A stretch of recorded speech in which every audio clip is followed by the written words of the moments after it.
Assalamualaikum. Selamat malam guys. Tahu ramai orang tanya tadi. Saya malas nak ulas pasal Long Tiger ni. Long Tiger lah, tak apalah, dia dah ketangkap. Saya malas nak ulas pasal Long Tiger, tapi sebab ramai sangat yang bertanya, saya pun kenalah kongsikan apa yang saya tahu, yang mungkin, yalah, kalau saya salah, salah lah. Cuma apa yang saya tahulah.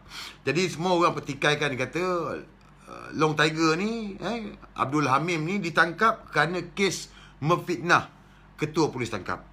Ini bersangkut dengan kenyataan Ketua Polis Johor, Datuk Ayub, yang mengatakan bahawa Long Tiger ni ditangkap di rumahnya atas kerana kesalahan memfitnah Ketua Polis Tangkap. Tetapi kalau kita baca balik betul-betul, dengar balik betul-betul, akan ada kes lain lagi yang membabitkan dengan Long Tiger. Jadi yang ini korang kena faham. Semalam lepas ni, pihak polis menangkap Long Tiger ni hanyalah untuk alasan, orang cakap asbab jebab untuk tangkap Long Tiger ni. Jadi oleh kerana itu Long Tiger ditangkap. Sekarang direman 5 hari. Selepas habis reman, seperti mana yang kita baca yang viral tu, IPD tangkap pula yang akan ambil sambung balik Long Tiger ni.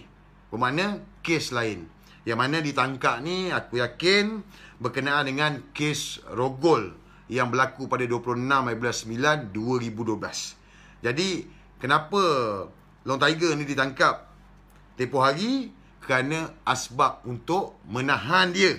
Kalau tak tahan dia, kalau tak tangkap dia, silap-silap budak tu dah hilang nyawa. Sebab ramai sangat orang cari dia, ramai orang buru dia. Jadi polis pun buat satu report. Yang ini aku yakin, pengalaman aku, polis pun buat sendiri satu report. Tadi polis sendiri buat report untuk jadikan alasan tangkap Long Tiger ni, simpan Long Tiger dalam lokap Muar. Dan selepas ini IPD tangkap akan ambil.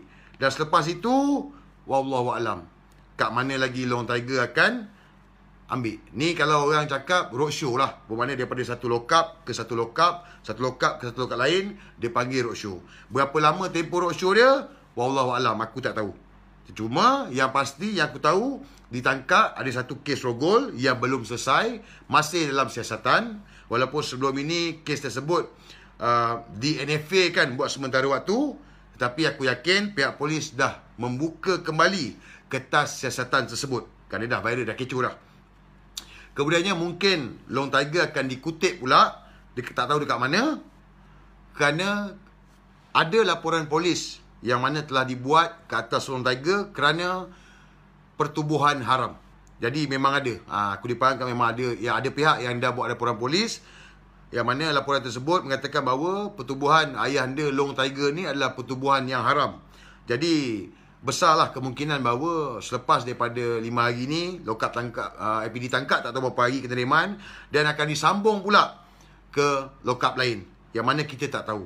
Dan sebab itu aku bagi tahu tempoh hari, kalau ada mana-mana yang pernah berurusan dengan Long Tiger, kena tipu ke, kena pukul ke, kena ugut ke, kena rogol ke, kena cabul ke, untuk membuat laporan polis. Jadi biar pihak polis siasat, dan selepas ini dia teruslah roadshow.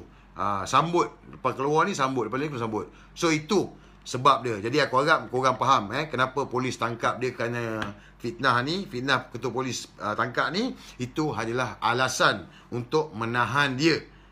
Jadi itu asbab, orang cakap asbab penyebab. Okey. Tadi juga Datuk Ayub Ketua Polis Johor bercakap, yang mana aku pun terkejut, aku rasa korang pun terkejut, yang mana Long Tiger ni, Abdul Hamim ni, bukan pemegang MyKas. Dia bukan pemegang MyKas kat yang warna hijau tu, kat penalan warna hijau tu. Bukan. Yang mana sebelum ini aku sendiri cakap bahawa Long Tiger ni pemegang kad MyKas. Ada tempoh expired 5 tahun sekali. So apa yang diumumkan oleh Ketua Polis Johor tadi memang mengejutkan kita. Sebab Datuk Ayub kata bahawa Long Tiger ni adalah pelarian yang memiliki kad UNHCR, macam itulah lebih kurang, memiliki kad pelarian dan bukan MyKas. Jadi ini menyebabkan kita confuse, kita pelik. Sebab seperti mana yang kita tahu, seperti mana yang dikeluarkan oleh Jabatan Netizen ni, yang korek-korek ni, Jabatan Netizen telah mengeluarkan surat beranak dia. Surat beranak dia yang mana dilahirkan di Mentakap Pahang. Jadi ini satu perkara yang baru yang mana kita harap pihak polis dapat menyiasat kesahihan surat beranak tu. Sebab bila Datuk Ayub kata dia tidak ada MyKas, dia hanya ada kad pelarian, tetapi apa yang ditunjukkan bahawa dia ada surat beranak, tak mustahil bahawa Lone Tiger mungkin membeli surat beranak tersebut. Jadi ini siasatan yang rapi, terperinci dan begitu dalam perlu dilakukan oleh pihak polis dalam isu Lone Tiger ni. Sebab kalau betul surat beranak tersebut adalah surat beranak palsu ataupun surat beranak yang dibeli, bermakna sindiket penjualan IC, MyKad ni tak masuklah surat beranak dan juga pasport memang sangat besar. Dan perkara ini bukan baru, bermakna dah lama dah. Jadi bila dah lama ni, ianya amat membimbangkan kita sebab dah berapa ribu dah yang dapat surat beranak, yang dapat MyKad, yang ada pasport, yang mana mereka bukan warga negara. Wak Imah bukan lahir kat Malaysia pun. Jadi ini aku harap siasatan yang close daripada pihak polis dan juga memastikan bahawa rakyat perlu tahu dengan setiap hasil siasatan. Sebab aku merasakan tak sedap hati. Aku tak sedap hati apabila kes penjualan MyKad di Pulau Pinang tempoh hari. Sebab selepas itu kita senyap. Walaupun kita dengar kenyataan daripada Ketua Polis Pulau Pinang waktu itu yang mana mengatakan bahawa sedikit penjualan MyKad ini bukan saja berlaku di Pulau Pinang. Ketua Polis Pulau Pinang saya cakap. Sedikit penjualan MyKad ini bukan saja berlaku di Pulau Pinang. Dan tidak mustahil ianya berlaku di negeri-negeri lain. So setakat itu saja aku dengar statement. Sampai hari ni aku tak dengar apa-apa statement, apa-apa tangkapan, dan ini mencurigakan. Sebab bukan nak cakap pihak polis tak buat kerja, bukan. Tetapi aku takut pihak polis membuat kerja ni tetapi tidak menghebahkan kepada masyarakat.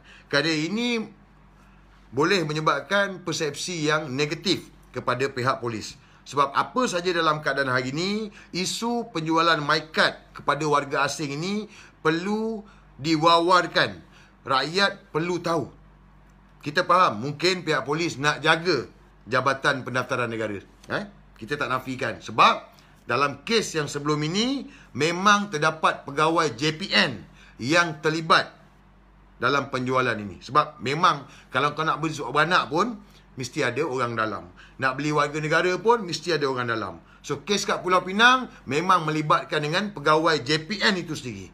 Jadi, aku harap pihak polis tak mendiamkan perkara ini sebab ini merupakan satu isu nasional. Isu yang mana hari ini seluruh negara hari ini bercakap isu kewarganegaraan, isu MyKad. Ditambah pula hari ini ada pula sedikit menjual kad pengenalan secara online, jual pasport secara online. Jadi ini semua perkara-perkara yang menyebabkan rakyat semakin geram dan menyampah. Dan ini menjejaskan kerajaan, terutama pihak polis. Sebab hari ini pihak polis tidak boleh lagi untuk mendiamkan apa-apa siasatan dalam perkara ini. Pihak polis kena buat sidang media. Pihak polis kena buat kenyataan berhubung isu sedikit penjualan MyKad dan juga pasport ini. Sebab rakyat perlu tahu. Sebab kalau rakyat tak tahu dan datang cerita-cerita yang bukan-bukan, persepsi yang berbagai, ini menyebabkan rakyat bertambah marah dan kita tak nak ada perkara-perkara yang lebih teruk berlaku. Jadi ini perkara yang serius guys. Ini penjualan MyKad ni bukan perkara main-main, ini perkara yang serius dan pihak polis tak boleh mendiamkan perkara ini. Kena ada sidang media, kena ada kenyataan. Kita nak tahu berapa ramai yang telah ditangkap selepas daripada kes Pulau Pinang.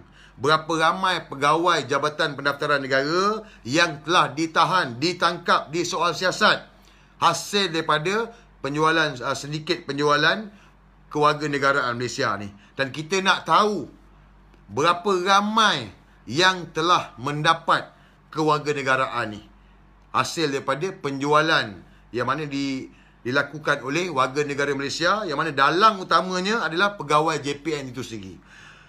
Rakyat perlu tahu. kita tak boleh sembunyikan perkara ni. Sebab semakin hari, semakin serius. Ini bukan perkara yang main-main.